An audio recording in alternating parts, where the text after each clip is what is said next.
হঠাৎ করেই একটি হাফিজিয়া মাদ্রাসায় প্রবেশ করলেন এক যুবক। কাউকে কিছু না জানিয়ে হাতে নিলেন পবিত্র কোরআন শরীফ। কোনো কিছু বুঝে ওঠার আগেই কোরআন শরীফে ধরিয়ে দিলেন আগুন। মুহূর্তেই চারপাশে জড়ো হয় শিক্ষক ও স্থানীয়রা। শুক্রবার বিকেলে ব্রাহ্মণবাড়িয়ার নবীনগরে ঘটে যাওয়া এই ন্যাক্কারজনক ঘটনা নিয়ে এখন নেট দুনিয়া তোলপাড়। স্থানীয় সূত্র বলছে, বাড়ি খোলা গ্রামের খোকা মেম্বারের ছেলে বাইজিদ আহমেদ নামের ওই যুবক কাউকে কিছু না জানিয়ে মাদ্রাসার ভিতরের আলমারি থেকে একাধিক কোরআন শরীফ বের করে তাতে আগুন ধরিয়ে দেয়। পবিত্র ধর্মগ্রন্থ পুরানোর এমন ন্যাক্কারজনক ঘটনায় মাদ্রাসার শিক্ষক ও স্থানীয়রা তাৎক্ষণিক প্রতিক্রিয়া দেখান। দ্রুততার সঙ্গে তারা অভিযুক্ত বাইজিদ আহমেদকে হাতে নাতে ধরে ফেলেন।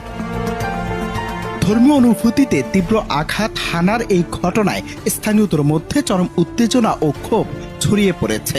ক্ষুব্ধ জনতা যুবকটিকে গণধোলাই দেয়। পরে খবর পেয়ে পুলিশ ঘটনাস্থলে এসে পরিস্থিতি নিয়ন্ত্রণে আনে এবং অভিযুক্তকে জনতার হাত থেকে উদ্ধার করে। এই ঘটনার পর এলাকার পরিস্থিতি অত্যন্ত সংবেদনশীল হয়ে উঠেছে।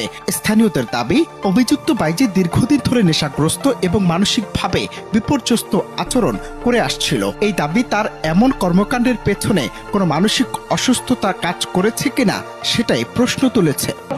আমরা মসজিদে পড়তেছি, আমাদের উস্তাদের খানা আনতে দুজন ছাত্র আসছে, গেট খুলছে। সেই সময় ওরা ছোট ছোট ছাত্ররা আসছে, ওরাদেরকে এই ছুরির ভয় দেখে ভিতরে ঢুকছে। গেটের তালা খুলছে খানা আনতে বাড়ি আনার জন্য। তো সেই সময় ভিতর থেকে কোরআন শরীফ এনেছিলা, এখানে মাঠের মাঝখানে এনেছিলা, কতগুলা লাথি মাইরেছিলা, আসর মেরেছিলা, তারপর আগুন লাগাই দিছে। তার এই ছুরিটা দাস্তার কারণে আমরা কেউ আগাইতে পারিনি। তারপর জনগণ আসার পরে আমরা সবাই আগাইছি। পরে পানি দিয়ে কোরআন শরীফটা আমরা নিবেতে চেষ্টা করেছি। তারপরে তার অস্ত্রের কারণে কেউ আমরা তার কাছে যেতে পারি না, অস্ত্রের ভয় দেখাচ্ছে। এই অবস্থা শুনতে পারছি যে মাদ্রাসার মধ্যে এই বাইজিদ কোরআন শরীফে আগুন দিয়েছে এবং অশ্লীল ভাষায় ছেলেপেলেদেরকে গালাগালি করতেছে। তার কাছে কেউ আসতে পারে না এবং ভয় দেখাচ্ছে অস্ত্র নিয়ে। তো তারপরে আমরা আসছি। মৃত এনামুল হক ফুকন, তার বাপ সাবেক মেম্বার ছিল, বেঁচে নাই, মারা গেছে। এটা বাড়িখোলা ইউনিয়নের নাম, লাউর প্রথম ইউনিয়ন বাড়িখোলা, 9 নম্বর ওয়ার্ডের বাসিন্দা সে। এই ঘটনায় নবীনগর থানার ভারপ্রাপ্ত কর্মকর্তা শাহিনুর ইসলাম জানিয়েছেন, ধর্মীয় অনুভূতিতে আঘাত হানার এই ঘটনায় গণপিটুনিতে অভিযুক্ত বাইজিদ আহত হয়েছেন।